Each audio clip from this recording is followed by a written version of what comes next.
I think everybody was probably pretty surprised all the way back in May, if I'm remembering correctly, when Google went ahead and just showed us exactly what the Pixel 7 and 7 Pro was going to look like. Maybe we weren't that surprised by the appearance because it does look to be a refinement of the Pixel 6, which was a really, really massive departure from what we'd seen out of Pixels over the last many, many years.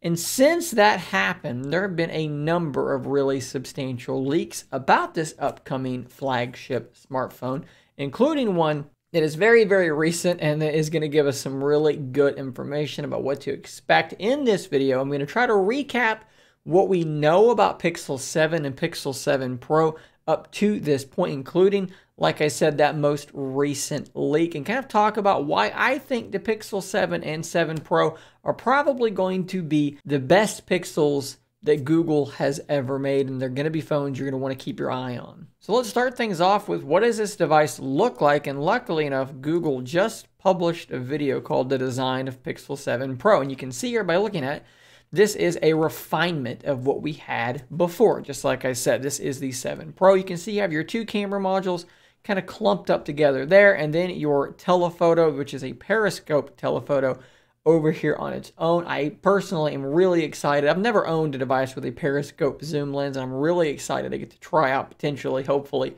a device that does have that. The camera visor now, if you want to call it that, is going to be aluminum, so that will help protect that camera a little bit further.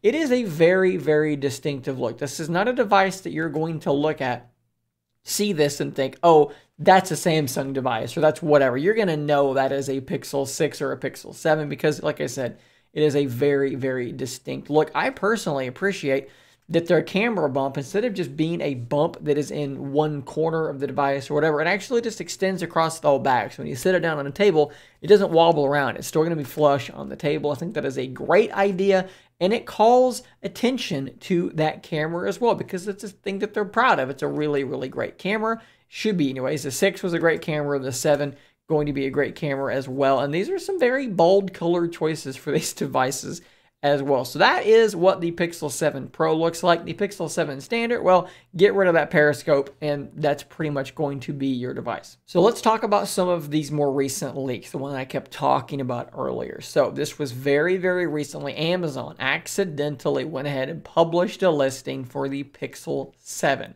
And there's a lot here to talk about because not only do we have a price, $599, which, look, it was a steal when the Pixel 6 was $599, it's still going to be a steal when the Pixel 7 is $599. It should be a better device. $599 is a really good price for a flagship smartphone. But then we also have a release date of October the 13th. That is right around the corner. So if this is accurate, which we have every reason to think that it is, we now know the price as well as the release date of the Pixel 7. Now, that puts us right in line to guess the 7 Pro. This is the same as last year, so the 7 Pro is the same.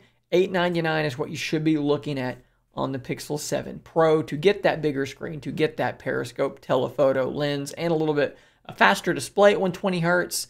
And was it a little more RAM as well? I believe it was. So going a little bit further, what is this thing going to have on board? Well, the storage and the RAM seems to be the same as before, which should put it at 8 gigs for the 7, 12 gigs for the 7 Pro, and then 128 or 256 storage for both those devices. In terms of the system on a chip, it's going to be the second-gen version of the Google Tensor. This is their own homemade, so to speak, processor. They're not using a Qualcomm chip, a Snapdragon. This is their own thing. And it wasn't super fast last year. It's not going to be super fast this year either. We have a Geekbench score, 1068 on the single core and 3149 on the multi-core, which puts it, compared to something like a Z Fold 4, puts it, a little bit behind that for sure. But it's going to be, just like with the 6 and the 6 Pro, it's going to be fast enough to do whatever you want to do. You're not going to feel like this thing is slow, like it's lagging. Some games that might not perform as well as something with the Snapdragon 8 Plus Gen 1, although GPU performance might be a place where it's going to jump up a little bit more. There's rumors of a 20% improvement in actual performance in terms of GPU and a 20% reduction in battery usage. So this thing may get a little bit better battery life and also be a little bit faster than before. So this should be a win both ways. If we look here at a couple of tables that I made, this is the 7 versus the 6. And you can see that based on the rumors, not a lot is changing. So the selfie camera apparently is going to be the one from the 6 Pro, now coming to the 7 standard. Same 50 megapixel wide, 12 megapixel ultra wide. No shock there. Google used the same 12.2 megapixel sensor for about 100 years. So they're not going to switch again 2 years in a row. They're going to keep refining what they already had. And I think that these sensors are easily good enough to continue refinement to be even better than they were before. And look, to be honest, before, I'm seeing tons of samples on Twitter, people with their iPhone 14 Pro Max versus the 6 Pro. And just my preference, it looks to me like the 6 Pro is the better camera in a lot of different ways. Maybe not in video, but in a lot of the still photos.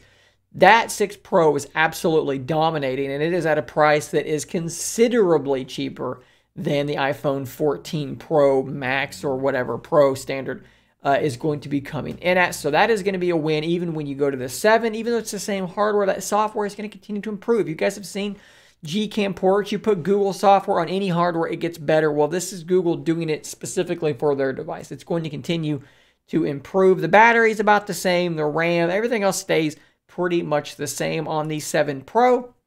Similar story here, right? Like it's going to stay pretty much the same in every way, but you're going to get the Tensor 2, which is pretty much the big improvement there. Not a lot changing, but again, the price stays the same as far as we can tell. So you may be thinking to yourself, man, it looks like not a lot is changing between the 6 and the 7. So why are you so bullish on this device? Why do you think it's going to be so good? Well, this is basically what it comes down to for me. When the 6 and the 6 Pro launched, they had a lot of problems, right? I'm not going to deny that at all. I did not own either one of them, so this is me strictly speaking from people I've spoken to, people that I know that do have them, as well as the reviews that I've both watched and read. I know that there were some issues in particular with the fingerprint scanner, some stability issues, some bugs, lots of strange things going on there. Now, I do want to say, I do have the Pixel 6a, and this device was absolutely rock solid for me. It was a fantastic device, and for the price, it's a fantastic device.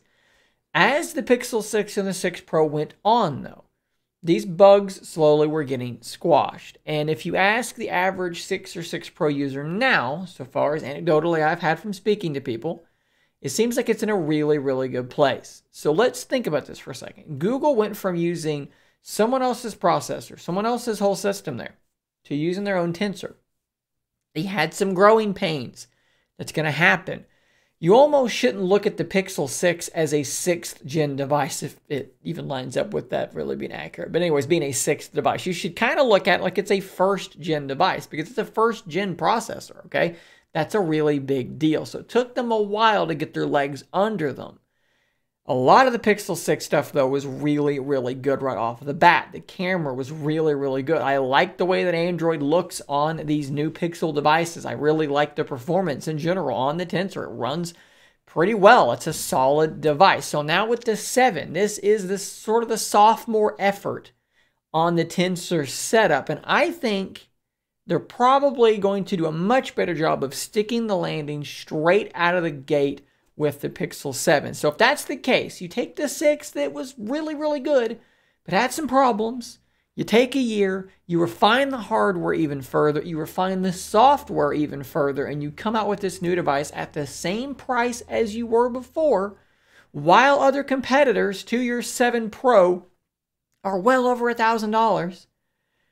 I'm just saying, I think this thing is going to be a really, really compelling device, something you're definitely going to want to watch, and with almost 99% sure I should have a review for this thing, whether it's the 7 or the 7 Pro, someone undecided there, but I should have a review coming, so you'll get my firsthand, reports from that. If I'm wrong about it, and I get it, and it's buggy, and it's a mess, I'll tell you that, but my expectations are that I think it's probably going to be pretty good.